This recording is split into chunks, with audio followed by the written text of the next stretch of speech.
जय गुरुदेव। फ्रांसीसी भविष्यवक्ता डॉक्टर जूल वर्न की भविष्यवाणियाँ। डॉक्टर जूल वर्न प्रसिद्ध फ्रांसीसी भविष्यवक्ता हैं। अंतर्राष्ट्रीय जगत में उन्हें भविष्यवक्ता के रूप में जानकर डिक्सन, एंडरसन, प्रोफेसर हरार और चार्ल्स क्लार्क से कम महत्व नहीं दिया गया है। उन्होंने 1969 में चंद्रमा पर मानव अंतरिक्ष यान उतर जाने की भविष्यवाणी 10 वर्ष पूर्व की थी। वो सच निकली। श्री जूलन वर्ष कहते हैं कि यांत्रिक सभ्यता के प्रति तीव्र रोष तथा घृणा के भाव पैदा होंगे। यूरोपीय जातियों का झुकाव भारतवर्ष जैसे धार्मिक देश की ओर तेजी से बढ़ेगा। न केवल लोग भारतीय का अनुगमन वेशभूषा, खान पान, गृह संबंधी के रूप में करेंगे, वर्ण भारतीय धर्म एवं संस्कृति के प्रति श्वेत जातियों का आकर्षण इतना अधिक बढ़ेगा कि सन 2000 तक दूसरे देशों में हिंदू देवी देवताओं के मंदिरों की स्थापना हो चुकी होगी। उनमें लाखों लोग पूजा, उपासना, भजन, कीर्तन और भारतीय पद्धति के संगीत का आनंद लेने लगेंगे। मैंने पूर्व भाषा के ऐसे समय देखे हैं। चीन अणुबम बनाकर भी एशिया का प्रभुत्ता संपन्न देश नहीं बनेगा। उसकी भारतवर्ष में काफ़ी समय तक शत्रुता बनी रहेगी। भारत न केवल अपनी भूमि छुड़ा लेगा, वरन तिब्बत भी मुक्त हो जाएगा। उसके भारतवर्ष में मिल जाने की संभावनाएं भी हैं। पाकिस्तान का कुछ भाग अफगानिस्तान ले लेगा, कुछ भारतवर्ष। इस तरह उसका अस्तित्व अधिक दिन तक टिकेगा नहीं। संसार के किसी सर्वाधिक प्राचीन पर्वत से जो वर्ष भर बर्फ से ढका रहता है, संभवतः हिमालय पर्वत, कुछ ऐसी सामग्री, पुस्तकों और स्वर्ण मुद्राओं का भंडार मिल सकता है जो ईसा के पूर्व के इतिहास को बिल्कुल बदल सकता है। यही नहीं, उससे संबंधित देश इतना शक्तिशाली हो सकता है कि रूस, अमेरिका, फ्रांस, ब्रिटेन और जर्मन मिलकर भी उसका सामना करने में असमर्थ न हो। वो देश भारतवर्ष होगा।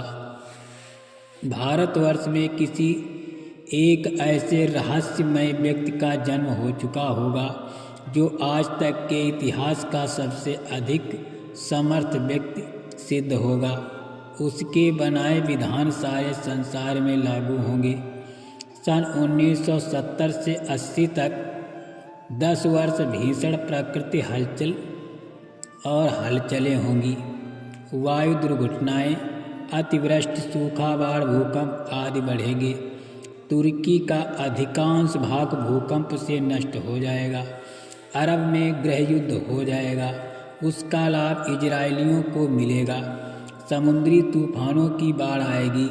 सन 1972 में समुद्र में प्रलय जैसी स्थिति आ सकती है। उसके किनारे के कई भूभाग, कई टापू बिल्कुल नष्ट हो सकते हैं। कई बिल्कुल नए टापू निकल कर आ सकते हैं। नवोदित टापुओं में किसी शक्तिशाली जाति का अधिकार होगा। इसमें बहुत से रत्नों का ढेर मिलेगा जो उस जाति की आर्थिक समृद्धि बढ़ाएगा। दूसरी ओर एक बिल्कुल धार्मिक क्रांति उठ खड़ी होगी जो ईश्वर और आत्मा के नए नए रहस्य प्रकट करेगी। विज्ञान उसकी पुष्टि करेगा, जिसके फलस्वरूप नास्तिकता और वामपंथ नष्ट होता चला जाएगा। उसके स्थान पर लोगों में आस्तिकता, न्याय, नीति, श्रद्धा, अनुशासन और कर्तव्य प्राणता के भाव उगते हुए चले आएंगे। ये परिवर्तन ही विश्व शांति के आधार बन सकते हैं। इस प्रकार परिवर्तन की आवाज़ कहाँ से उठेगी और कौन उसका संचालन करेगा। ये पूछे जाने पर जूलन वर्ण ने बताया कि जैसा मुझे आभास होता है ये आध्यात्मिक क्रांति भारतवर्ष से ही उठेगी। उसके संचालन के बारे में मेरे विचार और जॉन डिक्सन से भिन्न है कि वो व्यक्ति सन 1962 से पूर्व ही जन्म ले चुका था।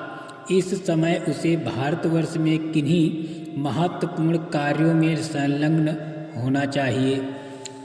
ये व्यक्ति भारतीय स्वतंत्रता में भी रहा होना चाहिए।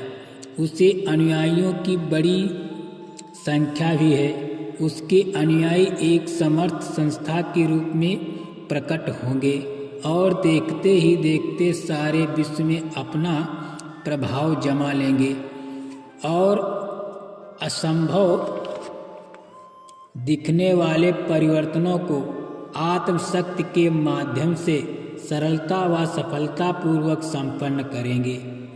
श्री जूलन वर्ण का विश्वास है अगले दिनों इस इतिहास की पुनरावृत्ति होने वाली है। उस परिवर्तन को कोई रोक नहीं सकता। जय गुरुदेव।